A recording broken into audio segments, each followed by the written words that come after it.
Gentle parenting gitu. Ya sebenarnya kontennya mirip-mirip, tapi ini saya bawa dari framework yang kayaknya lagi banyak beredar nih di sosial media mengenai parenting gitu ya. Oke, sebelumnya salam kenal dulu. Ini muka-mukanya banyak yang gak asing ya, ada yang malah dari saya masih anak-anak gitu ya, udah kenal gitu. Nama saya Erika, sehari-harinya ya saya ibu dari 2 orang anak. Yang besar itu anak saya perempuan, usia 6 tahun baru masuk SD tahun ini. Yang kecil itu laki-laki, usia 2 tahun 9 bulan gitu ya. Dan itu full time jobnya sebagai emak-emak. Part time jobnya saya praktek sebagai psikolog dan juga hipnoterapis. Oke, nah karena hari ini ngomongin tentang parenting dan ini enaknya kita bisa diskusi ya. Mungkin kita boleh kenalan dulu ya sama teman-teman di sini gitu. Mungkin namanya yang udah jadi parents, anaknya usia berapa, yang udah jadi popo sama kungkung mungkin cucunya gitu ya, ada usia berapa gitu. Boleh mulai dari Koko? Ya, saya Randy, anak saya baru 23 bulan. Ya. Iya. Cewek cowok? Cewek. Saya Lina, anak saya 3 udah besar-besar semua ya, yang married 1, cucunya 2, cewek 5 tahun sama 2 tahun lebih ya. 4 tahun lebih sama 2 tahun lebih. Ya. Nama saya Nuryani, anak 3, yang baru married 1 paling gede, tapi belum mau punya anak. Ditunggu dulu katanya nanti. Ya, nama saya Yusuf. Saya pacarnya ibu ini sama anak 3 udah married yang pertama tapi masih nggak mau tahun depan katanya. Terima kasih. Saya Ahmed sini, anak saya 3, semua juga udah gede. Yang married baru 1, belum mau punya anak juga. Kok bisa ikut? Janji belum mau apa? Jangan sekarang kayak gitu. Iya, tunggu dulu katanya. Berapa jawabannya sama kayak gitu. Erik. Jo dulu ayo. Jo. Oh, Jona. Cici Joana juga boleh. Iya. Nama saya Johana. Ya, nama saya Johana, anak saya 3. Ya, masih kecil, masih SMP 2, SMP 1 sama kelas 5. Ya, terima kasih. Saya Vina, anak saya 9 tahun, cowok. Nah, 1. Oke. Pernah ketemu ya Ci, kita dulu ya. Saya Yohana, anak saya 2, 1 J, 1 Y ya. Yo. Yohana. Saya anak 2, 1 umurnya 7,5, yang 1 5,5. Oke. Oke, selamat. Iya, ini ada cowok ganteng di belakang nih, belum kenalan. Oke, ini salah satu anaknya dari ini ya, Tante Nur sama Om Ucup ya. Oke. Nah, teman-teman, jadi sama Om Tante gitu ya. Nah, kalau lihat di sosmed, kalau ngomongin soal parenting nih kayaknya lagi ngetren nih, banyak yang ngomongin soal VOC parenting gitu ya. Wah, ini cara VOC parenting untuk mendidik anaknya dan lain-lain kayak gitu. Jadi kalau yang saya tangkap nih ya, VOC parenting itu tuh merujuk pada gaya pengasuhan yang identik dengan kekerasan gitu, baik secara verbal, kata-kata maupun secara fisik gitu ya, dengan ancaman mungkin, dengan pokoknya orang tua yang benar. Kamu ikutin aja ya. Anak tuh kayaknya pihak yang kena lebih kecil gitu, nggak berdaya, pokoknya harus ngikutin orang tua aja ya. Ya. Itu singkatan atau apa ya? Iya. Kalau dulu kita belajar sejarah Indonesia gitu, VOC itu ini correct me if I'm wrong ya gitu, saya udah nggak belajar lagi soalnya. VOC itu kan salah satu lembaga yang didirikan sama Belanda waktu itu gitu ya, yang menjajah Indonesia kayak gitu. Jadinya kan dulu pas zaman penjajahan kita kerja paksa nih gitu di bawahnya si VOC gini gitu. Jadi maksudnya adalah VOC parenting ini identik dengan wah orang tua nih yang berkuasa nih kayak gitu nih, kayak zaman VOC dulu kayak gitu ya. Istilahnya pokoknya bahasa Belanda, saya lupa apa tante gitu karena panjang. Bas mungkin lebih ingat gak VOC kepanjangannya apa? Wih, kita kasih tepuk tangan ya. Ternyata si Om yang masih ingat. Zaman VOC makanya masih akrab gitu ya. Kita udah lupa kan. Ya pokoknya bahasa Belanda itu kepanjangannya ya. Jadi dipelesetkan gitu Tan. Jadi seakan-akan tuh orang tua sekarang tuh kayak menjajah katanya gitu ya.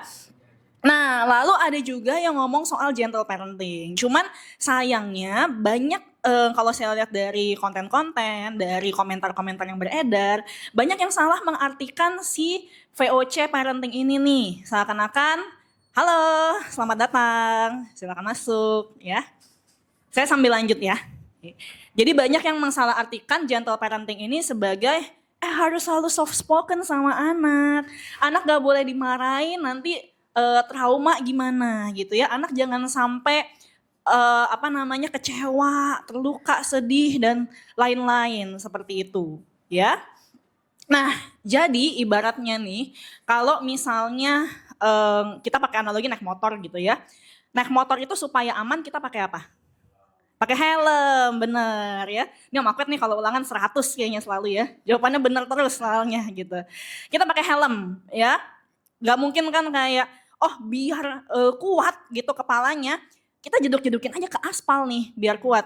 Nggak kayak gitu kan, tapi kita pakein helm ya. Cuman kalau misalnya dari parenting VOC, banyak orang tua tuh yang beranggapan biar anak kuat tangguh di luar, kita kerasin dulu dari dalam nih. Nah analoginya kayak gitu tuh ya, mau supaya aman naik motor, kepalanya kita jedukin ke lantai biar keras. Nah itu kan nggak logis kayak gitu ya.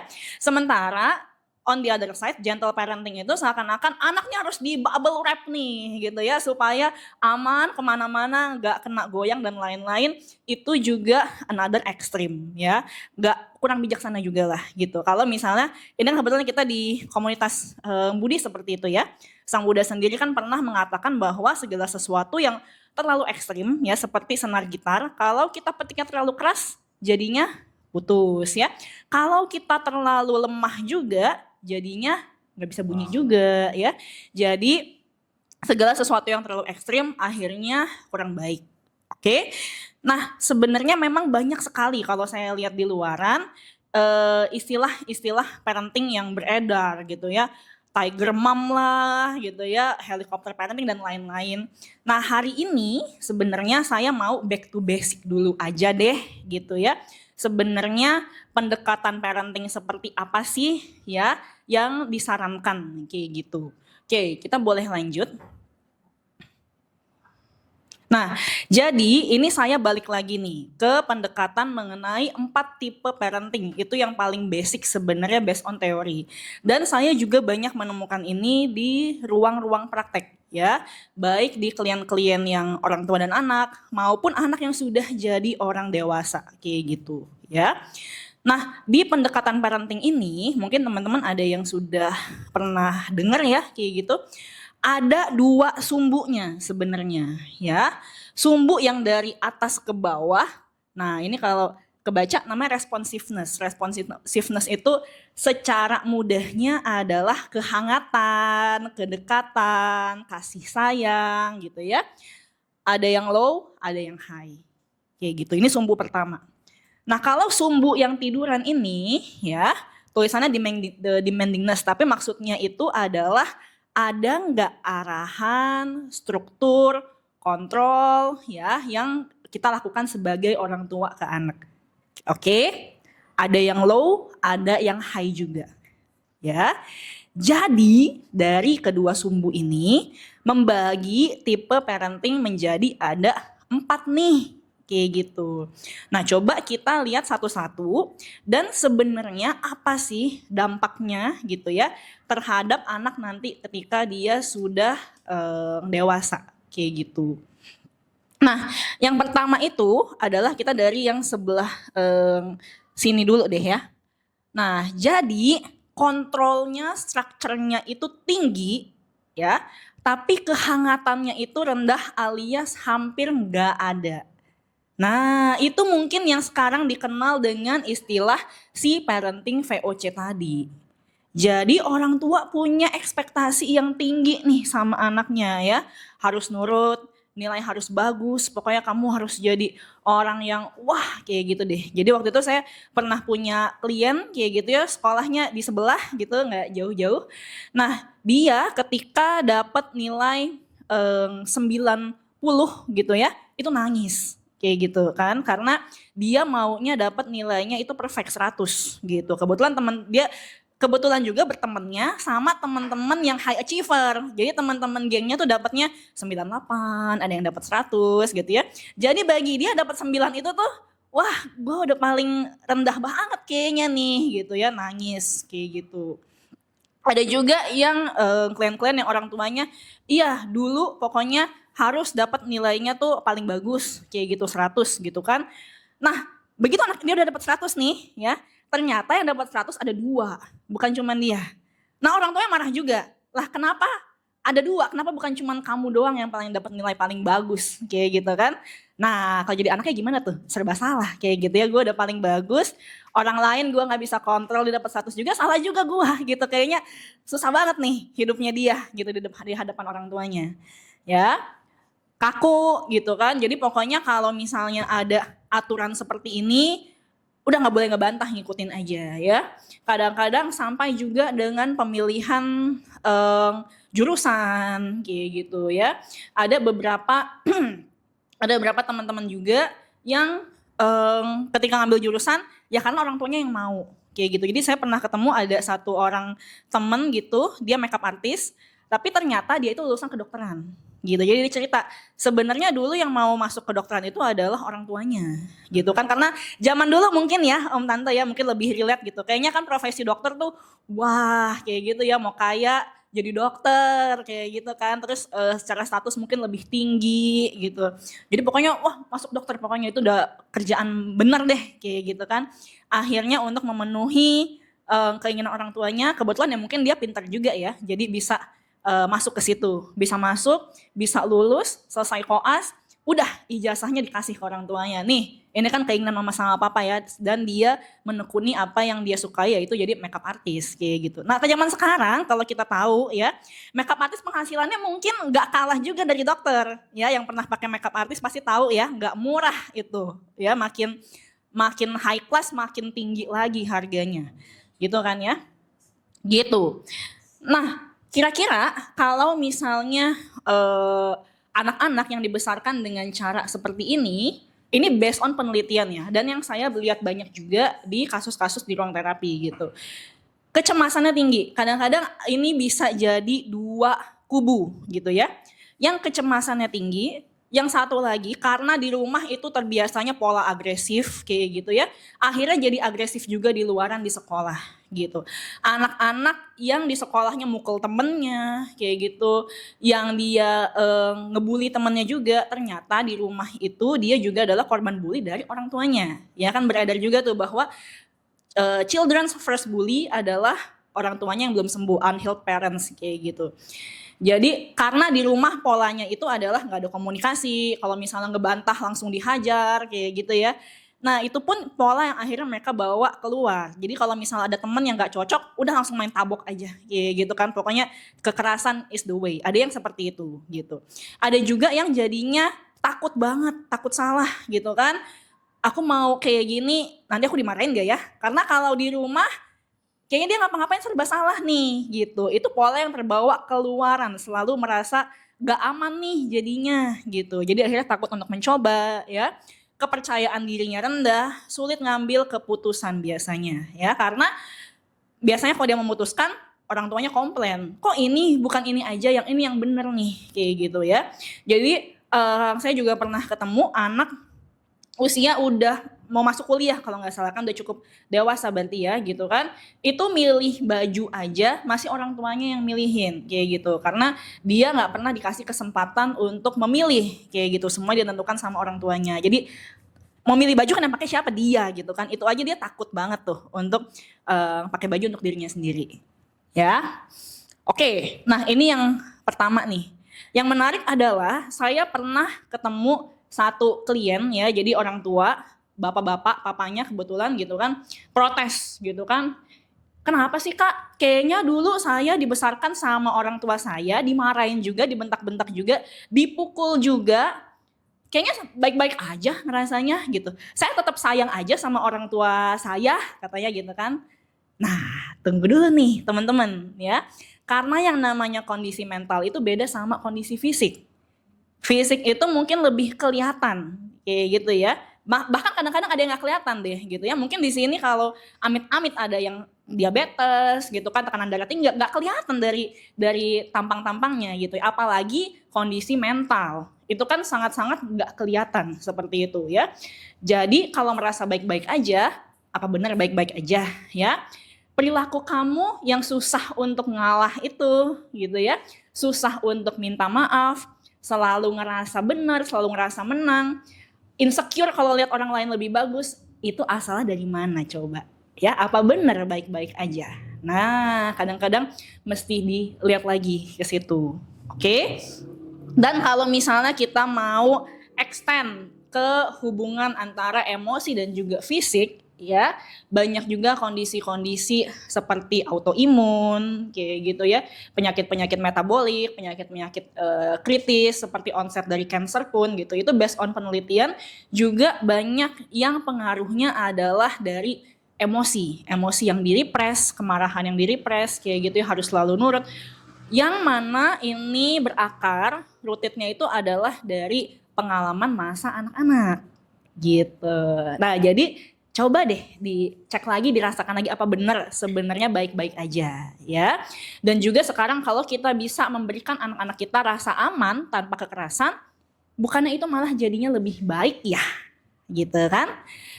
Oke, nah kita lanjut ya. Tadi ini kan adalah yang di poin pertama ya. Kita nyebrang ke sini dulu. Ini lawannya, ekstrimnya tadi ya. Kalau yang satu ini oke, kontrolnya ada tapi kehangatannya nggak ada. Ini kehangatannya ada tinggi gitu ya, tapi kontrolnya, batasannya itu minim sekali atau hampir nggak ada ya. Istilahnya nih orang tua yang permisif, yang whatever you want deh ke anaknya ya, ditandai dengan nggak ada aturan kayak gitu, bebas deh anak mau ngapain, kan namanya juga anak-anak kayak gitu ya. Atau misalnya ada aturan pun tapi boleh dilanggar kayak gitu. Atau misalnya kayak ngasih anak suapan supaya anak ya udah deh biar anak nurut aja, biar anak happy aja seperti itu gitu ya.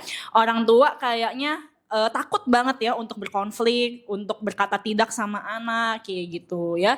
Avoid confrontation kayak gitu. Nah, akibatnya apa sih kalau seperti ini? Nah, ini ya. Anak itu jadi nggak punya kontrol dirinya. Biasanya anak-anak yang seperti ini punya masalah perilaku juga nih di luaran atau di sekolah.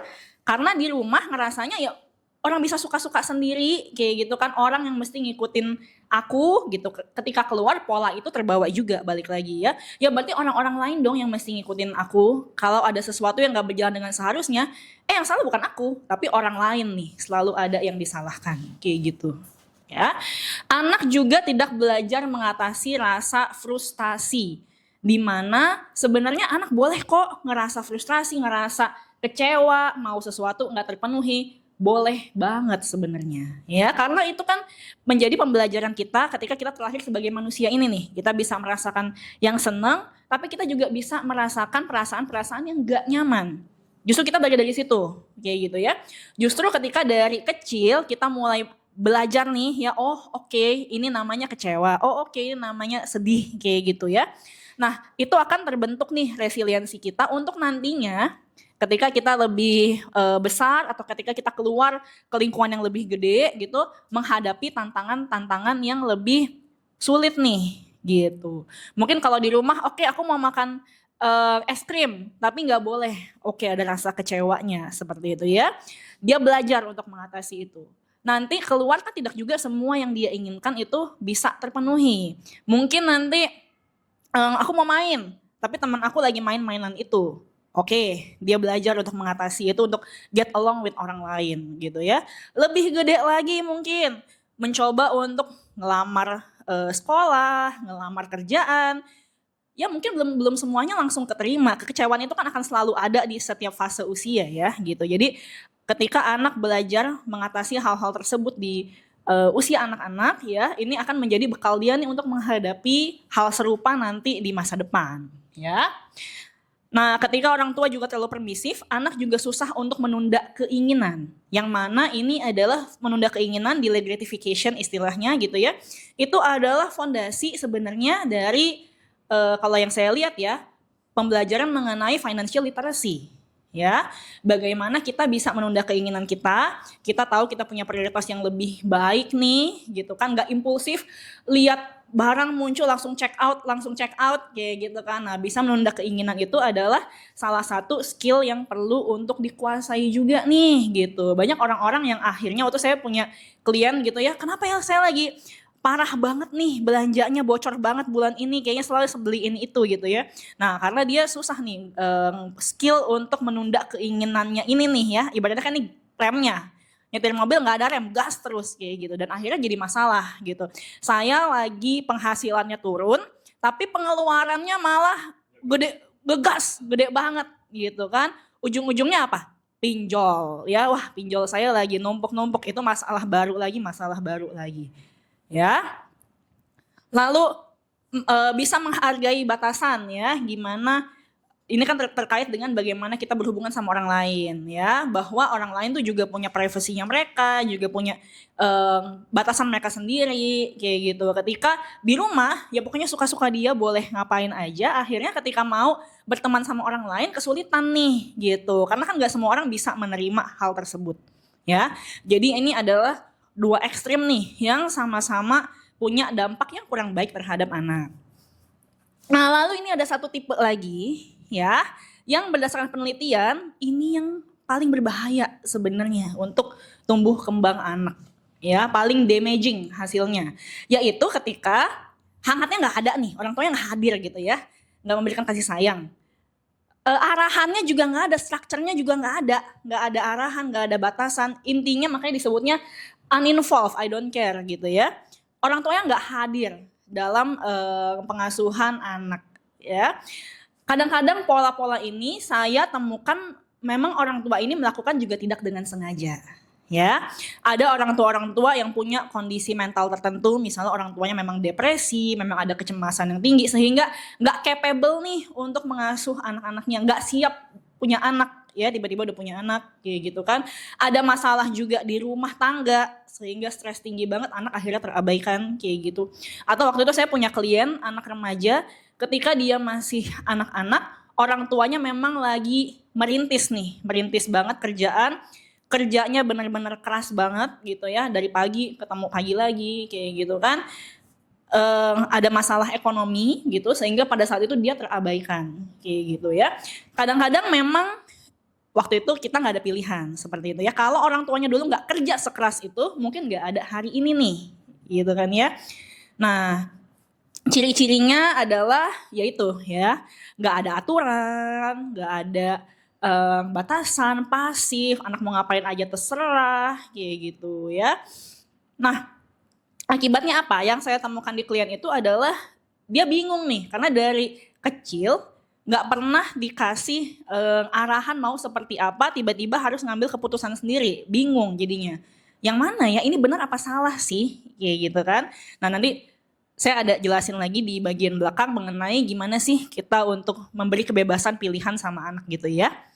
Nah, bingung gitu kan. Terus kalau berdasarkan penelitian, kesejahteraan, kebahagiaan itu paling rendah dibandingkan dengan 4 tipe pengasuhan lainnya. Dan risiko untuk penggunaan zat-zat terlarang akhirnya paling tinggi ya. Karena dengan menggunakan zat-zat itu anak-anak ini ya, atau yang sudah tumbuh menjadi orang dewasa, mereka bisa menemukan kompensasi dari rasa kosong, hampa yang hilang, yang nggak ada kayak gitu kan. Mereka bisa menemukan fulfillment-nya itu dari penggunaan zat-zat terlarang. Ya, nah ada juga klien-klien yang sudah dewasa yang saya temui itu hasil dari orang tua yang seperti ini nih gitu, yang kerja lalu memberikan sebagai kompensasinya memberikan materi yang nggak terbatas nih untuk, atau nggak terbatas juga sih, berlebihan lah untuk anak-anaknya seperti itu gitu ya. Nih pakai kartu kredit bebas kayak gimana, tapi nggak dikasih arahan, nggak dikasih bimbingan kayak gitu ya. Ketika ketemu, meskipun secara materi dikasih keleluasan seperti itu, hangat gak sih? Enggak. dimarah-marahin juga anaknya, dikata-katain juga kayak gitu ya. Karena klien saya ini udah dewasa kayak gitu kan, orang tuanya masih ada ya. Lalu kalau ngomong ke orang-orang lain, gimana sih anak gua nih gak guna banget ya, gak bisa ngapa-ngapain nih, ngerepotin, masih terus bergantung sama gua kayak gitu kan. Ya karena dari kecil memang gak pernah dibina juga ya, jadi kemandiriannya juga gak ada, anak ini kompetensinya juga jadinya gak bertumbuh kayak gitu. Sayang gak sama orang tua, dekat gak sama orang tuanya, gak juga kayak gitu kan ya. Nah jadi ini juga adalah pola asuh yang sangat berbahaya. Kalau udah kayak gitu, masalahnya kan jadi domino ya gitu kan. Anak ini bermasalah gitu, ketika anak ini berkeluarga kayak gitu kan, keluarganya jadi ikut merasakan hal itu juga ketika dia punya anak. Nah ini jadi turun-temurun tuh, jadi domino efek kayak gitu. Nah jadi yang ideal itu seperti apa sih gitu ya. Nah yang ideal adalah ketika dua sumbu ini bisa terpenuhi, sama-sama ada ya. Dimana memang kita perlu memberikan kehangatan, kasih sayang pada anak, perhatian, hadir dalam hidup anak. Tapi kita juga boleh kasih aturan loh gitu ya. Batasan yang tegas itu boleh ada loh buat anak ya. Mana yang boleh, mana yang enggak sih kayak gitu kan. Kamu mesti sekolah loh gitu ya, umur segini kamu udah mesti masuk SD kayak gitu kan. Lalu lanjut dan lain-lainnya, struktur seperti itu perlu ada kayak gitu ya. Nah anak-anak ya ketika dua sumbunya ini ada ya, yaitu performanya juga jadinya baik, kemampuan sosialnya baik, secara kesehatan ya karena dia merasa bahwa dia dilibatkan kayak gitu ya, jadinya baik juga. Oke, boleh dilanjutkan Ci? Nah ini secara sekilas aja ya, biar gampang ingatnya saya 3B ya, ada batasan, bahasa, sama bimbingan. Oke, ada batasan nih buat anak-anak karena sebenarnya dengan adanya struktur itu kita tahu ya apa yang akan dihadapin, itu memberikan rasa aman. Kalau buat teman-teman yang seusia saya yang anak-anaknya masih kecil kayak gitu, ya anak sehari-hari perlu punya daily structure-nya mereka gitu kan. Bangun jam berapa, harus makan itu jam berapa aja, tidur jam berapa kayak gitu kan. Itu perlu ada loh, itu memberikan rasa aman buat mereka ya. Dan akhirnya ketika itu dilakukan berulang-ulang, akhirnya bisa menjadi habit yang baik. Ya, banyak klien anak-anak remaja yang saya temukan pola tidur, pola makannya itu tuh berantakan tuh kayak gitu ya. Tidurnya bisa tengah malam, lalu pagi-pagi mau dibangunin ketika sekolah masih ngantuk gitu kan. Makan juga akhirnya jadinya nggak beraturan gitu. Itu kan akhirnya membawa dampak yang nggak baik nih buat mereka gitu. Jadi lebih gampang marah, di sekolah juga jadinya nggak fokus seperti itu. Jadi memang struktur itu perlu dibangun ya. Meskipun banyak emak-emak yang bilang, kok saya ngoceh-ngoceh mulu ya kayak burung beo, saya masih ngingetin anak saya nih kalau pulang sekolah gitu kan, tas taruh di mana, baju dikemanain kayak gitu. Karena ini kita lagi menanamkan program kepada anak. Jadi memang perlu yang namanya repetisi kayak gitu. Ada satu ibu-ibu yang dia bilang, iya saya berasa saya kayak burung beo deh. Anaknya 2 cowok kayak gitu ya, tiap hari mesti ngingetin anak gitu kan, ayo pagi mesti ngapain gitu kan, siang pulang sekolah harus ngapain kayak gitu. Kok mereka nggak inget-inget ya kayak gitu kan dia bilangnya. Tapi ternyata ketika suatu hari si ibu ini dia ada urusan, dia pergi gitu kan, terus habis itu anaknya sama bapaknya gitu, dia lihat di CCTV, anaknya bisa tuh gitu melakukan hal-hal yang selama ini dia harus cerewetin tiap hari. Ya, jadi kan ibaratnya adalah oke, memang kita lagi dengan ngomong berulang kali repetisi itu kan menanamkan program nih di pikiran anak, kita membangun pola ke anak ini gitu kan, dan akhirnya itu menjadi sebuah kebiasaan kayak gitu ya. Jadi bagi ibu-ibu yang ngerasa kayak kalau saya berulang-ulang terus ya harus ngikutin anak gitu ya, memang ini lagi prosesnya ya. Yang kalian lakukan kalau konsisten pasti akan ada hasilnya, nggak akan sia-sia. Oke? Nah, dari batasan kita masuknya ke bahasa. Ya, bahasa ini adalah maksudnya ketika kita ngasih aturan ke anak-anak sebenarnya kita dari dulu sih, anak-anak itu tuh kritis apa adanya. Nanya, kenapa harus begini? Kenapa harus begini? Kok dia boleh, kok aku nggak boleh? Kayak gitu ya. Cuman kalau zaman dulu mungkin ya yang masih parenting VOC, udah diam aja gitu ya, dengerin aja. Pokoknya yang mama papa kasih tahu udah paling benar gitu kan. Nah, kalau anak-anak sekarang ada baiknya memang kita berikan penjelasan kayak gitu yang masuk akal. Ya, kalau dulu tuh banyak banget yang penjelasan-penjelasan yang akhirnya mitos ya nggak masuk akal gitu. Kenapa nggak boleh duduk depan pintu? Iya nanti kamu jodohnya berat katanya gitu kan. Makan nasinya ya harus habis semua kalau nggak nanti kamu punya jodohnya berewokan katanya gitu ya. Nah itu penjelasan-penjelasan yang akhirnya menyesatkan gitu kan. Nah kalau sekarang kita berikanlah penjelasan yang memang kenapa sih kamu makan harus habis kayak gitu. Kenapa mama kasih aturan ini gitu kan. Kenapa nonton itu harus kita batasin secukupnya, screen time kayak gitu. Berikan penjelasan yang masuk akal kepada anak. Oke? Tegas itu bukan berarti keras. Ya, maksudnya tegas itu adalah ketika memang harus seperti ini, harus kayak gini, harus ke sekolah ya harus ke sekolah, harus ngeles gitu. Screen time ya, misalnya aturan kita adalah di rumah nonton 30 menit gitu kan, 30 menit selesai udah dimatiin gitu, karena aturannya adalah seperti itu gitu. Bukan berarti keras, bukan berarti anaknya harus dimarah-marahin, bukan berarti kita harus tabokin dia, enggak kayak gitu kan. Tapi kita menjalankan apa yang sudah kita kasih gitu, apa yang sudah kita tetapkan gitu ya. Misalnya kayak anak saya kadang suka nanya kayak gitu kan. Makanya sekarang kalau misalnya dia udah selesai nontonnya, saya sama suami juga udah gak main handphone kayak gitu. Karena dia suka nanya, kan Tisha udah gak boleh nonton gitu, karena mama papi masih main handphone kayak gitu kan. Oke, nah berarti karena ini aturannya berarti untuk sekeluarga, berarti ya kita juga solidaritas lah sama dia gitu untuk menjalankan aturan yang sudah kita tetapkan sendiri gitu ya. Nah yang terakhir adalah bimbingan. Oke, jadi kalau nggak boleh ini, mesti ngapain dong yang benar ya? Jelaskan alternatif kegiatan, hal yang baiknya dilakukan gitu. Misalnya anak-anak masuk ke satu ruangan gitu ya, terus wah manjat gitu kan. Anak-anak kan ngelihat sesuatu, mereka melihatnya itu kayak playground gitu ya, loncat-loncatan kayak gitu. Iya kalau nggak boleh mestinya ngapain ya? Bilang jangan sama anak boleh ya, apalagi kalau anak-anaknya masih kecil, masih usia dini. Anak-anak kecil itu mereka butuh kejelasan, black and white, boleh apa enggak. Jadi bilang jangan boleh ya, tapi kita juga perlu jelaskan apa yang harusnya dilakukan. Oke, jangan lari-lari ya.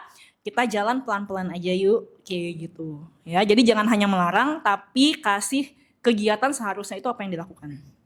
Ya. Boleh lanjut lagi, Ci? Nah, ini ya.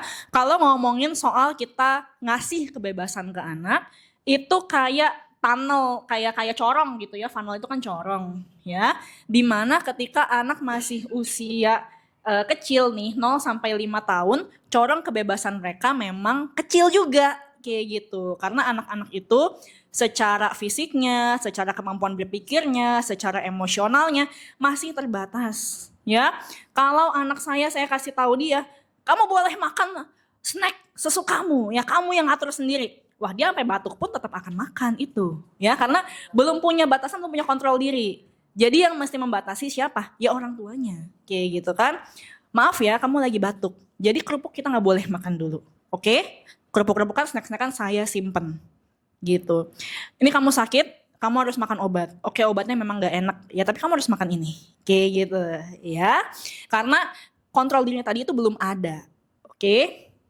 Nah, begitu lebih besar nih masuk usia 6 sampai 12 tahun. Oke, kebebasannya mulai ada sedikit dibuka lebih lebar dikit ya. Misalnya kayak oke, kamu mau les apa aja, kita bisa diskusi sama anak. Ini sebenarnya bebas, tapi yang saya coba terapkan sama suami adalah gini. Ini terkait dengan les ya gitu kan. Les itu ada satu yang pilihan dari mami sama papi, wajib gitu ya. Satu itu yang sifatnya bergerak, karena kan kalau di sekolah itu kan lebih sedentary itu maksudnya lebih diem, duduk aja. Jadi perlu ada satu kegiatan non akademis yang bergerak kayak gitu. Satu lagi, kamu boleh pilih apa yang kamu suka. Nah, jadi anak mulai ada di kebebasannya mulai ada nih, mulai bisa pilih mau mengikuti kegiatan apa yang dia suka kayak gitu, meskipun masih dalam batasannya orang tua nih gitu. Atau misalnya ketika kita mau pergi makan, istilahnya kita kasih pilihan terbatas kepada anak.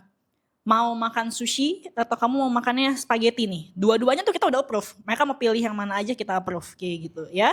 Tapi anak tuh punya sense, oh dia bisa memilih ya gitu. Itu ketika usia makin besar. Nah, ketika usianya mulai remaja nih, remaja itu kan kemampuan berpikirnya dia secara fisik kan sudah lebih mandiri sebenarnya ya, gitu kan. Orang tuanya itu sifatnya adalah coaching ya. Karena harapannya adalah yang dari sudah kita tanamkan di sini, ini sudah mulai ada buahnya nih. Anak sudah mulai tahu nih mana yang oke harus kayak gini, mana yang nggak boleh sebenarnya, kebiasaan makannya dia mungkin, kebiasaan hidup, pola hidupnya dia sehari-hari gitu kan. Udah mulai terbentuk nih ya. Jadi orang tua itu perannya sebagai coach. Nggak benar-benar lepas, tapi membimbing juga ya. Banyak yang saya lihat orang tua ketika anaknya usia remaja, terutama ini pemilihan jurusan kayak gitu ya. Terserah anaknya aja. Dia mau yang mana, dia pilih aja. Padahal sebenarnya anak di usia remaja itu kemampuan, ini secara perkembangan otaknya, kemampuan untuk mengambil keputusan itu belum matang. Karena bagian otak yang paling depan ini prefrontal cortex itu matangnya paling akhir. Biasanya di usia dewasa awal tuh 21 tahun ke atas. Nah biasa kan kalau masuk kuliah di bawah itu usianya ya. Jadi makanya kita melihat remaja-remaja udah gede nih badannya gitu ya, kayaknya udah kayak dewasa. Tapi kok masih suka mengambil keputusan-keputusan yang dalam tanda kutip bodoh gitu ya, atau yang terlalu nekat kayak gitu ya. Kita pun juga iya dulu kayak pas saya remaja di usia-usia itu kok bisa ya kepikiran ya ngambil keputusan-keputusan tersebut gitu. Karena secara perkembangan otak memang bagian otak untuk mengambil keputusan itu belum sempurna, belum matang, masih bertumbuh ya. Makanya kadang-kadang waktu itu ada satu anak remaja yang pokoknya saya kuliahnya harus ke luar negeri, mau ke luar negeri. Kenapa? Karena teman-teman saya semuanya ke luar negeri, jadi saya juga harus ke luar negeri, kayak gitu ya. Kan kalau dipikir-pikir kan, lah nggak make sense gitu. Kok ikut teman-temannya, kamu yang maunya jadi apa kan gitu ya kalau kuliah ya? Atau saya mau kuliah di sini, kenapa? Karena tempatnya bagus, saya lihat gedungnya bagus, kayak gitu kan. Nah itu kan sebenarnya adalah alasan yang bukan esensi dari pemilihan suatu jurusan, kayak gitu. Jadi nah, salah satu di remaja, key-nya itu tuh adalah orang tua tetap mendampingi anak ketika dia memilih fakultas atau jurusannya gitu. Kenapa kamu mau ini gitu kan? Harapannya nanti kamu mau menjadi apa? Yuk kita lihat yuk kalau kamu mau ke sini universitasnya opsinya bisa kemana aja ya? Apa yang perlu dipersiapkan kalau kamu mau ke situ gitu kan? Termasuk orang tua boleh nggak sih orang tua tuh menyampaikan keinginannya gitu? Sebenarnya boleh aja. Ya, tapi tentu saja tadi saya ngobrol sama Tante Lina ya gitu kan. Balik lagi anak gitu ya dia memutuskan kira-kira dia cocoknya yang mana. Tapi menyampaikan harapan sebagai orang tua boleh-boleh aja sebenarnya kayak gitu ya. Ekspektasi boleh-boleh aja. Gitu. Barulah ketika anak memasuki usia dewasa, nah jadinya friendship deh setara gitu, bisa saling diskusi, bertukar pikiran dan lain-lain. Ya. Boleh lanjut? Nah ini sayangnya banyak yang prakteknya tuh kebalik. Nih kebalik corongnya. Jadi ketika usia anak-anak, temen malah ya di sini. Pikiran, kan masih anak-anak, masih kecil ini nggak apa-apa. Ya kemarin di sosial media saya juga lihat ada satu postingan di mana si anak ini naik pesawat. Nggak tahu nih ada postingan yang sama nggak ya. Naik pesawat, dia manjat-manjat kursi penumpang di depannya. Kayak gitu ya manjat, anaknya kebetulan mungkin aktif kayak gitu ya manjat. Terus saya nggak tahu penumpang depannya tuh keluarga juga apa penumpang lain. Tapi kalau penumpang lain tuh akan sangat terganggu ya gitu. Apalagi dibilang tuh penerbangan 9 jam ya. Wah 9 jam nih ada anak di atas gua nih gitu kan main-main gitu. Dan orang tuanya malah ngerekamin kayak gitu. Nah kadang-kadang ada yang kayak gitu tuh ya. Usia 0 sampai 5 tahun dianggap masih lucu gitu kan. Namanya juga anak-anak. Nanti kalau udah gede juga berubah sendiri kayak gitu ya. Nah, hati-hati sama yang kayak gitu karena sebenarnya ini justru usia kritis, usia pembentukan. Kalau misalnya ketika di sini biarin aja deh, lucu, nanti juga berubah. Lah kalau nggak dikasih tahu mana yang benar gimana mau berubah gitu ya. Jadi gitu tuh yang kebalik tuh ya. Ketika kecil biarin deh masih lucu kayak gitu-gitu kan. Nah, makin ke atas nih ketika dewasa baru nih ya diintervensi anaknya udah gede kayak gitu kan malah baru dicerewetin kayak gitu-gitu ya.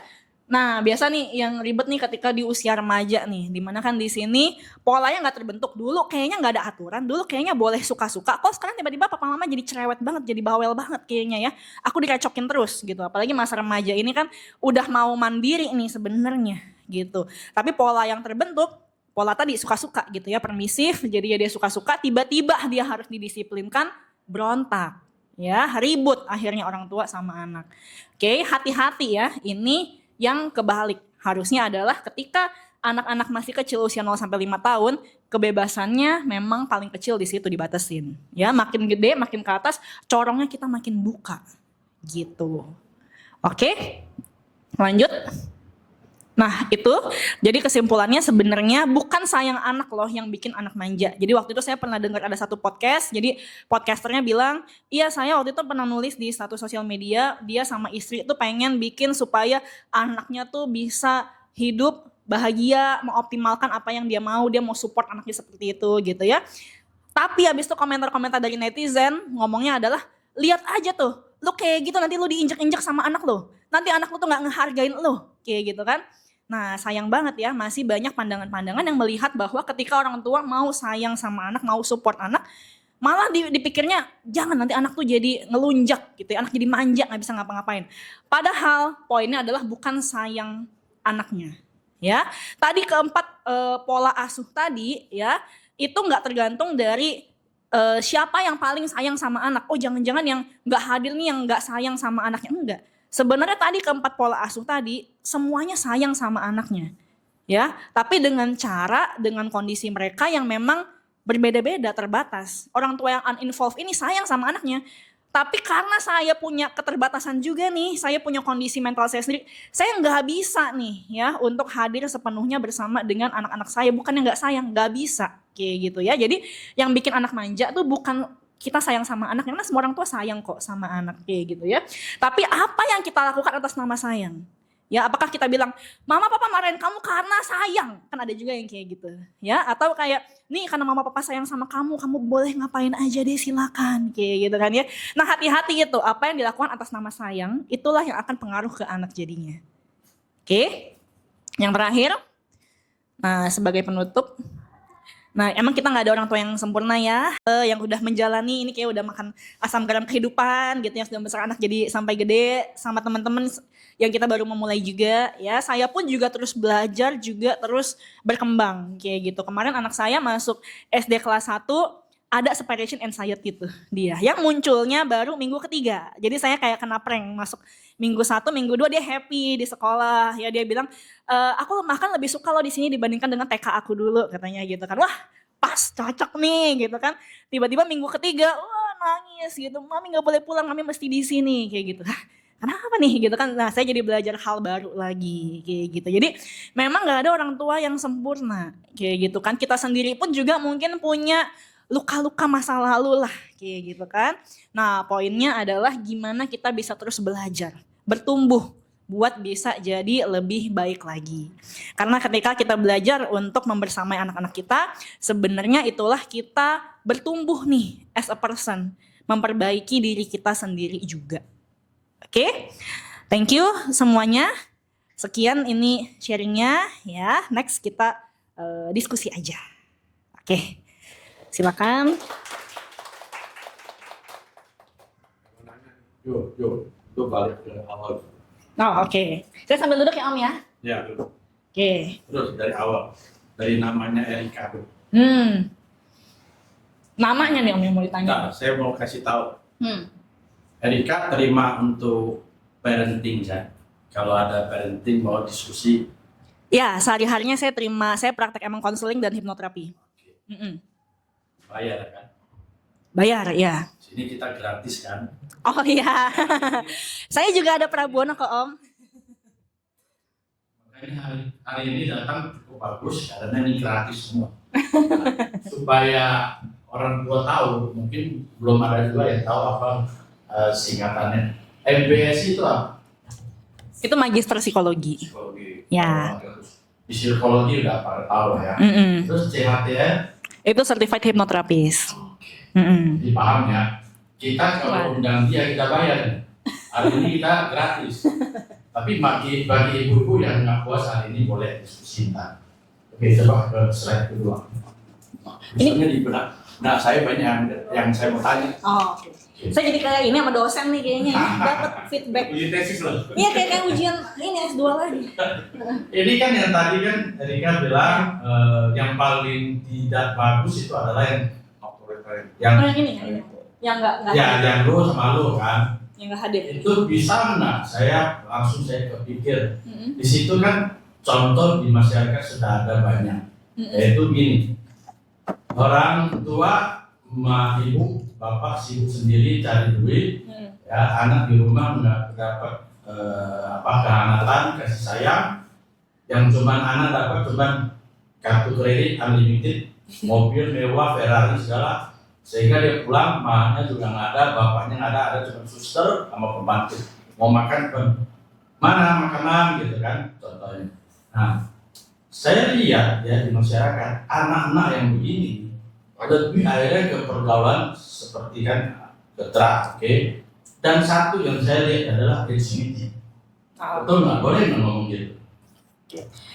Sebenarnya kalau LGBT ini Om, ini ada banyak penjelasannya ya. Ada juga yang menyebutkan bahwa LGBT ini juga ditentukan dari faktor genetik juga nih. Jadi sebenarnya dari dalam janin pun ada nih gen yang menentukan apakah kecenderungan LGBT atau tidak, kayak gitu kan satu. Yang kedua memang ada faktor pengaruh dari lingkungan juga nih, pertemanan seperti itu. Tapi kalau kami di psikologi gitu ya, LGBT itu sudah tidak masuk dalam gangguan mental lagi Om, udah dihapus kayak gitu. Kenapa? Karena dibandingkan dengan gangguan-gangguan lainnya, LGBT ini tidak mengganggu ke pihak lain, nggak bikin orang ini jadi nggak bisa fungsional kayak gitu. Karena ada beberapa klien-klien saya yang LGBT kerjaannya tuh bagus-bagus, mereka bisa perform bagus, membantu banyak orang, dianggapnya LGBT itu adalah pilihan hidup mereka, preferensi gitu kan. Ketika mungkin mereka punya preferensi secara seksual yang berbeda, kan nggak ganggu orang lain. Ya beda misalnya dengan yang lagi banyak beredar tuh NPD. Kalau NPD kan manipulatif kayak gitu kan. Salah lu salah, gue yang selalu benar kayak gitu kan. Terus habis itu menekan, kamu harus kayak gini ya, kamu harus ikutin aku ya. Nah itu kan orang lain jadi terganggu gitu kan. Nah kalau LGBT kan tidak mengganggu seperti itu. Maka udah tidak masuk lagi ke dalam gangguan gitu sih. Tapi begini, kalau masyarakat, kita jangan bicara masyarakat Eropa atau mungkin Singapura sih udah terima, tapi masyarakat kita di sini kan begitu orang tuanya tahu anaknya LGBT, ya kan pastilah terhadap teman-temannya kayaknya nggak pede gitu, kayak anak lu tuh LGBT gimana? Nah, kalau udah sampai begitu, ya bisa nggak disembuhkan? Satu. Dan kedua, gimana caranya harus yakinkan kepada orang tuanya, adalah anak lu LGBT nggak apa-apa, yang penting seperti tadi Erika bilang positifnya banyak. Ya mungkin dia juga salah satu faktor dia bisa mungkin lebih berkembang sesama teman LGBT, dia nggak merasa malu, ya. Dan mungkin secara ekonomi juga dia lebih jago gitu kan. Nah, yang saya mau tanya juga satu adalah LGBT sama apa itu kayak banci-bancian itu beda ya? Saat itu apa namanya ada Satu kondisi kelompok. orientasi seksual yang berbeda, Nah, ya satu grup lah kira-kira. nah, apalagi kalau emang sudah seperti itu, di mana orang tuanya lihat lakinya tapi dan kayak wanita, terus ngomongnya udah kayak wanita gitu. Kayaknya masyarakat kita belum bisa terima gitu loh. Nah ini kan contoh kalau komen kayak kita, anak kita begitu gimana kita? Pastilah. Saya pikir pasti ada satu. Gitu. Nah jadi dari 4 ini yang paling bagus adalah I sama I. Nah satu lagi saya mau tanya, kalau kita para orang tua sudah membentuk mungkin ada high low, low low atau 1, 2, 3, saya anggap 1, 2, 3 yang jelas, itu bisa ya disembuhkan. Sebenarnya saya juga begitu, anak saya duduk didik itu sangat keras. Ya, Ari Kartini tidak mau naik panggung aja, saya begitu saya datang itu anak pasti saya marahin. Lu laki itu takut apa gitu kan? Karena saya juga dibentuk dari orang tua saya otoriter. Pokoknya nggak ada cerita tidak. Ya. Bahkan kalau kita lebih ekstrim lagi, semuanya itu kita harus bisa belajar sendiri. Kita bilang aja saya mau ini tuh belajar sama kakak lu atau belajar sendiri gitu. Makanya saya juga terbentuk dari orang tua saya. Tapi begitu anak saya sudah mulai gede, apalagi anak ketiga, saya tahu saya banyak melakukan kesalahan. Saya berantem terus tuh sama istri saya. Karena saya berdua itu dapat pendidikan orang tua beda. Dia itu lembut, saya keras. Nah, anak saya itu laki, tiga-tiga saya pikir harus keras kan, sebagai lelaki. Ternyata salah. Tidak tahu. Nah, di sana orang tuanya juga dikasih parenting juga gitu. Bisa kan? Bisa. Nah, kalau kita mau bentuk yang terakhir nih saya mau tanya, kalau mau bentuk yang high itu, jadi kalau orang tuanya perlu belajar juga. Iya, udah pasti. Ya kan? Nah itu nggak gampang, betul nggak? Ya, kita suami istri juga harus sepakat.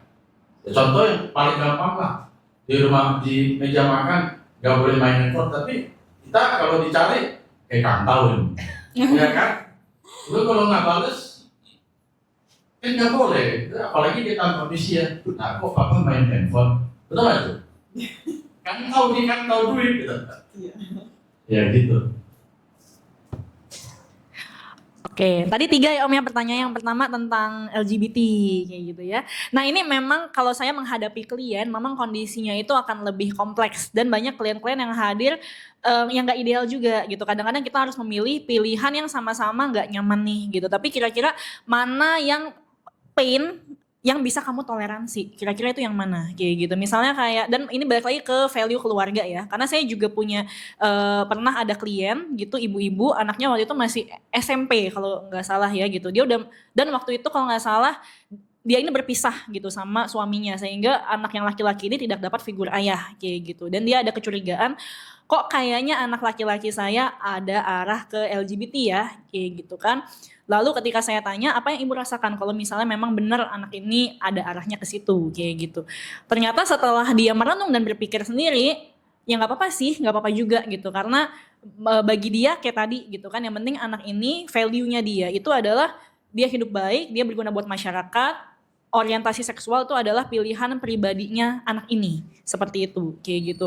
Dan yang lebih penting bagi saya adalah bagaimana hubungan saya sama anak saya gitu kan, daripada ini adalah kondisi pilihan dia karena dia tahu anaknya juga tumbuh dalam kondisi yang gak ideal kayak gitu.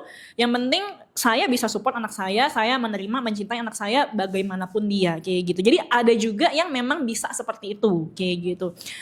Ada juga yang memang value keluarganya, ini kan balik lagi ke value gitu ya, apalagi di luaran itu LGBT ini juga berhubungan sama ajaran-ajaran agama. Banyak agama-agama kan yang kayak ya salah nih gitu secara ajaran agama kayak gini gitu. Jadi balik lagi kondisi keluarga itu seperti apa. Kalau misalnya mau dibereskan, diproses gitu mengenai orientasi seksual ini sebenarnya bisa. Asal orangnya sendiri itu bersedia kayak gitu. Teman-teman rekan-rekan hipnoterapis juga banyak kok yang mengatasi itu kasus-kasus orientasi seksual seperti itu untuk, jadi saya tahu saya ada ketarikan ke situ. Tapi saya tahu ini nggak tepat dan saya nggak mau ke situ. Itu bisa diproses. Saya pernah dapat klien laki-laki gitu. Kalau ini dia bi, jadi ke perempuan iya, ke laki-laki juga iya gitu. Jadi dia punya pacar perempuan, tapi dia ada adiksi nih gitu kan untuk beraktivitas seksual dengan laki-laki juga. Kayak gitu. Ya kayak gitu kira-kira. Tapi saya punya pacar perempuan, saya mau nikah gitu. Saya tanya, kenapa alasan kamu mau nikah, kenapa gitu. Karena saya mau punya anak, dia suka anak-anak. Jadi dia mau beresin nih yang bagian ketertarikan dia terhadap laki-laki. Dan itu bisa diproses, kayak gitu. Bisa diproses. Cuman ada juga klien-klien saya yang datang LGBT, tapi nggak merasa masalah LGBT-nya itu masalah yang diproses. Ya saya nggak sentuh ke area situ berarti, kayak gitu. Misalnya, oke, saya gampang banget marah sama pasangan saya. Ternyata pasangannya dia perempuan, pasangannya perempuan juga, kayak gitu kan. Ya udah karena dia nggak mau proses ke LGBT-nya, ya saya proses yang sesuai dengan keluhannya dia, itu marahnya dulu kayak gitu. Jadi balik lagi sih, ini tergantung tiap keluarga, setiap individu, kompleks kan, mereka punya value-nya masing-masing kayak gitu. Tapi kalau mau dibantu itu sebenarnya bisa, jawabannya kayak gitu. Nah lalu Saya kenapa tanya itu? Karena saya di Light Club, saya pernah seminar. Jadi dokter menyatakan bahwa sebenarnya ya narkoba itu adalah nomor 2 kegelisahan orang tua. Bahkan yang pertama itu adalah LGBT. Kenapa? Dari LGBT bisa kena AIDS dan banyak penyakit yang akan timbul dari situ. Makanya pemerintah mengataskan LGBT sebagai first Gaya yang merusak generasi muda. Ya kan, dari situ banyak muncul penyakit yang kita nggak tahu. Kalau kita tahu, kita akan takut. Iya, iya sebenarnya bukan dari LGBT tapi dari gaya hidup seks bebasnya itu sih gitu. Yang kita berhubungan dengan, bukan kita ya, maksudnya kayak mereka orang-orang itu berhubungan dengan banyak orang yang kita nggak tahu udah kemana aja, kan penyakitnya menyebarnya dari situ sebenarnya. Jadi dari seks bebasnya itu sih sebenarnya yang akhirnya banyak kemana-mana. Gitu. Itu mematikan pertama. Terjawab Om tadi yang pertama? Ya. Oke, lanjut yang kedua ya. Yang kedua itu adalah tadi ya yang pola asuh kalau keras itu gimana. Nah banyak juga yang kayak gitu tuh Om. Tapi kayak gini ya, saya juga bilang sama generasi-generasi yang lebih muda gitu kan. Memang kadang-kadang kita punya luka dari orang tua kita nih, gaya pengasuhannya mereka kayak gitu. Tapi perlu kita pahami bahwa pada saat itu mereka melakukan yang terbaik yang mereka tahu dengan resource mereka pada saat itu kayak gitu. Karena balik lagi dalam kehidupan itu nggak bisa semuanya ideal. Mungkin pada saat itu kan tiap generasi itu punya tugasnya masing-masing ya. Kalau generasi baby boomer gitu, mungkin generasi Om Akwet, Om Ucup gitu, itu kan lagi membangun ekonomi kayak gitu kan. Gimana kita lagi berjuang nih supaya keluarga bisa lebih baik kayak gitu kan. Jadi mungkin pada saat itu yang diutamakan adalah bisa makan dulu tiap hari, anak-anak bisa sekolah dulu seperti itu gitu. Sekarang pun sebenarnya ketika kita sadar bahwa mental health itu penting ya, sebenarnya itu menandakan keberhasilan generasi di atas kita loh gitu untuk membangun hidup yang lebih baik buat kita. Jadi kita udah lebih bisa makan, kita bisa sekolah, kita bisa mulai melihat hal lain yang lebih jauh gitu, mengenal diri kita nih sebenarnya bahagia apa enggak sih gitu. Ternyata saya ada masalah kecemasan, yuk kita beresin kayak gitu. Ya nggak apa-apa, dadah. Kayak gitu. Jadi memang ya tugas dari masing-masing generasi itu berbeda Om kayak gitu. Saya bilang sama klien-klien, nggak perlu orang tua kalian harus berubah, nggak perlu orang tua kalian harus minta maaf, asal kalian sendiri mengizinkan diri kalian untuk sembuh, itu bisa kok kayak gitu. Ya, dan juga gini yang menarik, kan saya juga ada klien nih lansia-lansia juga pada datang kayak gitu kan. Jadi ada seorang bapak-bapak usia 60 tahunan pensiunan kayak gitu. Jadi dia kerja di BUMN, posisinya tinggi, sibuk gitu kan, nggak pernah di rumah. Sekarang setelah pensiun di rumah baru menyadari gitu, kok saya jauh ya sama anak-anak saya, sama istri saya ya gitu. Anak-anak sama istri kalau lagi ngomong ketawa-tawa, begitu dia datang diam semuanya kayak gitu. Baru merasa, ya kemarin ini saya ternyata sibuk kerja ya gitu kan, jauh dari anak-anaknya dan lain-lain. Menyesal di ruang terapi nangis-nangis kayak gitu kan. Tapi menyesal itu belum tentu dia mau berubah gitu kan. Karena dia juga bilang ketika anaknya dia kasih masukan buat dia, papa mestinya gini gitu kan, tersinggung, dia juga marah-marah juga gitu. Gak boleh lah anak melawan bapaknya kayak gitu ya. Jadi saya bilang ini juga ada generational belief dan value juga, bahwa kan kalau di generasi-generasi atas value-nya masih seperti itu tuh, bahwa kebanyakan anak itu harus ngikutin orang tua, harus nurut sama orang tua. Kalau anak ngasih pendapat yang beda ke orang tua, kurang ajar banget sih kayak gitu kan. Dan apalagi kalau misalnya orang tuanya yang udah usia 60 tahun ke atas, secara teori psikologi itu udah usia-usia yang paling sulit untuk berubah kayak gitu. Jadi saya nyesel nih dulu gak ada waktu sama anak saya. Tapi ya itu karena ada belief, ada value, itu teman-teman saya semuanya juga kayak gitu. Nggak segampang itu juga mereka untuk berubah gitu Om. Nah kalau generasi-generasi di atasnya itu punya kesadaran untuk berubah, nah itu bagus banget. Saya ancungin 2 jempol kayak gitu, karena itu jarang terjadi. Tapi biasanya klien-klien saya yang usia 30, 40 tahunan, yang saya encourage adalah gak usah mengharapkan orang tua kamu berubah, mereka udah usia segitu gitu kan. Apalagi yang kamu harapkan gitu. Kamu dulu buktikan kalau kamu bisa berubah nih, kamu bisa berproses dulu. Kalau kamu aja berubah susah, apalagi orang tua kamu. Kayak gitu. Ya yang udah mungkin mengalami perubahan fisik gitu kan, mengalami perubahan berpikir, emosi juga pengaruh di situ gitu kan. Usianya sudah nggak usia produktif lagi. Jadi fokusnya adalah di kamu dulu. Kayak gitu. Dia usah terus menyalahkan orang tua kamu. Tapi bagaimana kamu bisa memproses diri kamu sendiri dulu. Gitu kira-kira pendekatannya Om. Sekarang jadi saya tanya terus, nggak apa-apa. Kan dosen. Ada terjadi sekarang ya, untuk punya generasi anak baru ya. Mereka punya, kalau kita kan sudah sandwich. Sekarang kan generasi yang strawberry. Anak terlalu dikasih, dia jadinya lembek. Ya kan? Justru saya malah mikir, dulu papa saya keras. Kalau papa saya nggak keras, saya nggak hari ini gitu. Ibaratnya kita kalau ditaruh di hutan, kita bisa hidup sendiri. Coba anak sekarang, kalau kita tarik ke hutan, dia bingung, ya kan? Jadi nggak ngerti itu, nggak ngerti. Nah, itu jadi terjadi juga ini kita akan dicucu nih masalahnya kan. Juga nggak boleh terlalu keras. Karena kan mulai anak sekarang itu lembek, makanya dibilang strawberry. Dimarahin sedikit ngambek. Kan zamannya udah beda nih. Hah? Zamannya udah beda. Iya, kan zaman beda justru itu. Jadi zaman orang tua kita keras dan nggak bisa emang. Jadi kita mau tak mau ya harus ikutin perkembangan zaman gitu. Zaman dulu mesti ikutin zaman sekarang supaya Nah itu. enggak bentrok. Oke. Itu susah di situ, grab-grabnya itu susah. Kayaknya pengertian nih udah kembali lagi ke pengertian. Ini saya jawab ya Om ya. Ini pertanyaan bagus nih, saya tunggu-tunggu juga gitu. Nah ini kan banyak yang bilang ya generasi sekarang tuh generasi strawberry gitu. Tapi sebenarnya ada penelitiannya ya yang menarik banget. Bahwa sebenarnya generasi di atas selalu memandang generasi di bawahnya itu lebih lemah. Lebih cemen lah. Lebih strawberry kayak gitu. Jadi sebenarnya ya Bapak Ibu, Om Tante. Kalian juga dipandang sama generasi-generasi yang dulu tuh yang berjuang Iya, generasi-generasi dulu pejuang kemerdekaan gitu.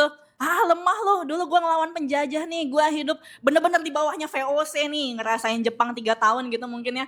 Lu enak banget kayak gitu kan. Nah iya, kenapa? Karena sebenarnya balik lagi keberhasilan dari tiap generasi untuk bertumbuh gitu. Kan sebenarnya kita kalau mau menciptakan inovasi apapun, tujuannya buat apa? Supaya anak cucu kita bisa hidup bahagia, kayak gitu kan. Nah generasi dulu nih, atau kita ngomong lebih jauh gitu ya, manusia purba, mau makan, emang bisa gojek kayak kita sekarang? Mesti berburu dulu itu nangkep ayam ya. Mesti dibakar dulu. Ya dia generasi berikutnya, enak banget lu udah punya kompor ya, tinggal masak pakai kompor doang. Gue mesti berburu dulu, kayak gitu kan. Generasi berikutnya lagi, enak banget udah gak perlu masak, langsung harus GoFood juga, kayak gitu. Nah sekarang saya tanya sama generasi dulu yang hidup merasakan kemajuan sekarang gitu ya. Coba kalau misalnya ngerasa generasi sekarang kita lebih enak, lebih gampang, kalian juga gak boleh pakai smartphone berarti gitu. Balik ke zaman pager dulu gitu.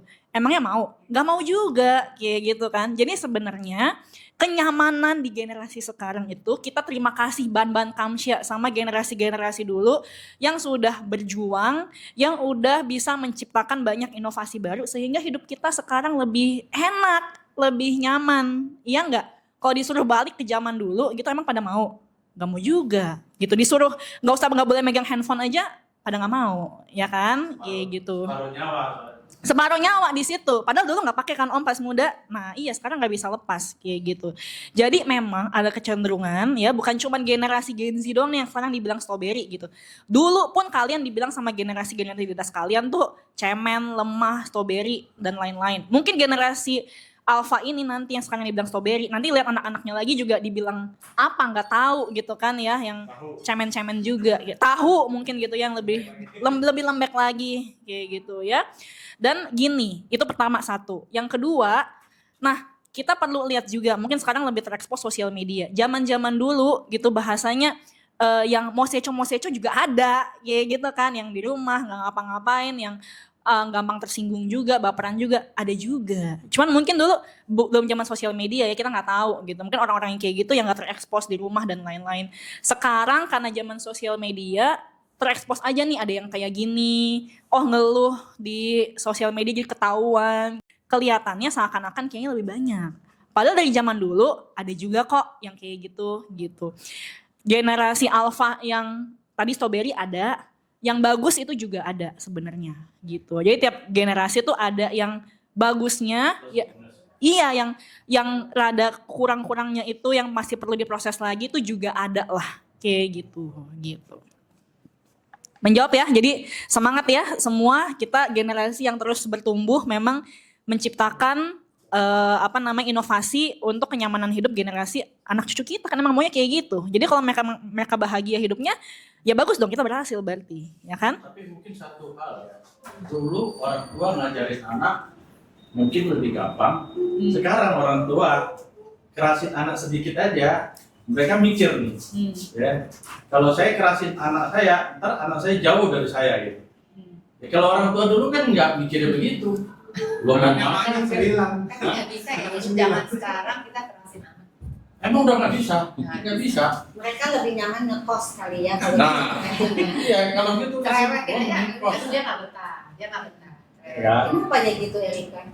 Sebenarnya ini tegas ya, tegas itu perlu gitu. Kayak saya bilang tadi, tegas tidak berarti keras gitu kan. Keras itu maksudnya kayak kita fisik, harus kita sabet, harus kita teriakin, harus kita kata-katain kayak gitu. Itu nggak perlu pakai seperti itu. Tapi tegas itu boleh gitu. Misalnya kayak tadi kasih kartu kredit yang unlimited. Nah itu bentuk nggak tegas sebenarnya. Tapi ada kok yang melakukan juga kayak gitu kan.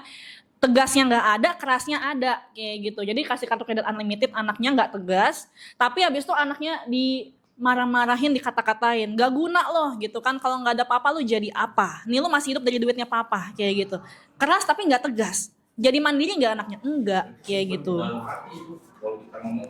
Iya, jadi tegasnya itu boleh ada aturannya. Uang jajan kamu segini, gitu kan? Kalau habis, ya udah, pokoknya emang udah segitu. Ya udah, tapi kita ngomongnya santai aja. Nggak perlu harus ngegas gitu kan, nggak perlu harus ngata-ngatain, nggak perlu mukul gitu. Tapi ya udah aturannya segini itu tegas.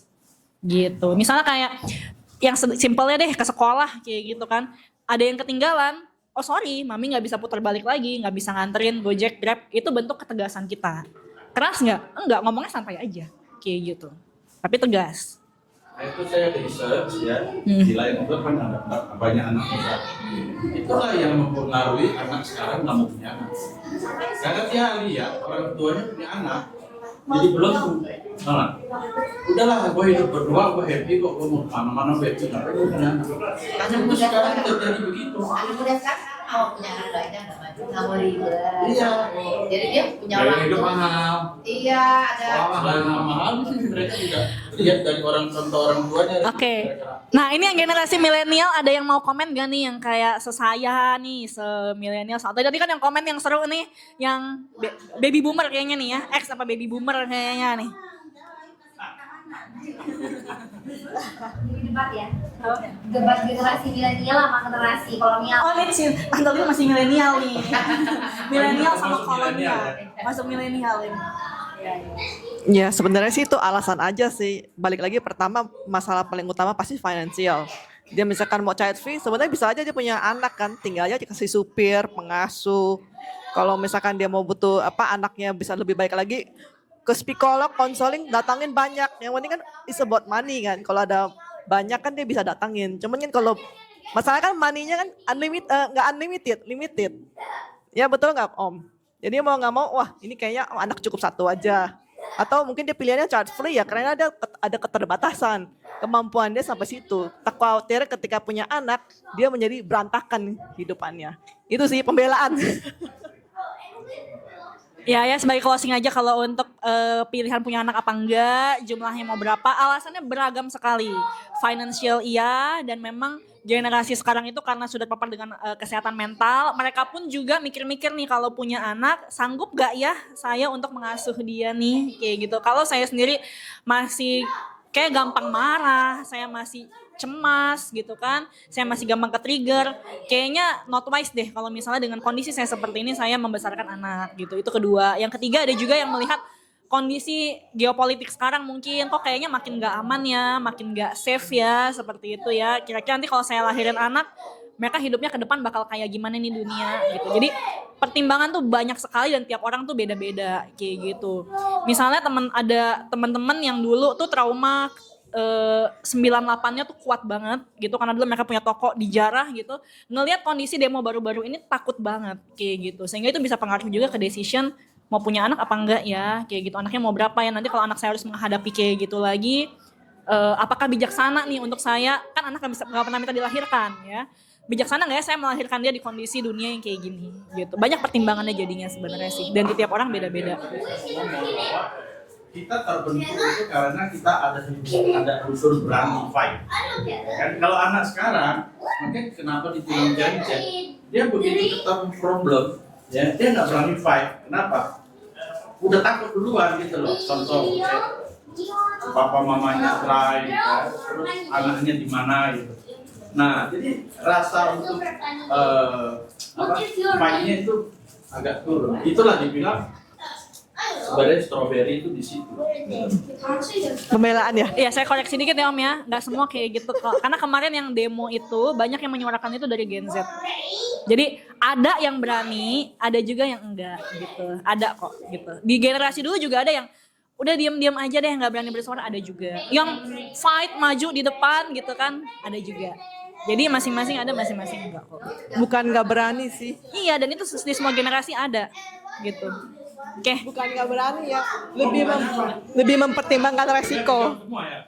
Iya. Anak-anak udah memanggil nih ya, udah bubaran sekolah. Oke, silakan Ci, saya kembalikan ke Cijo. Oke, mungkin tuh pembelaan ya, nggak semuanya penakut.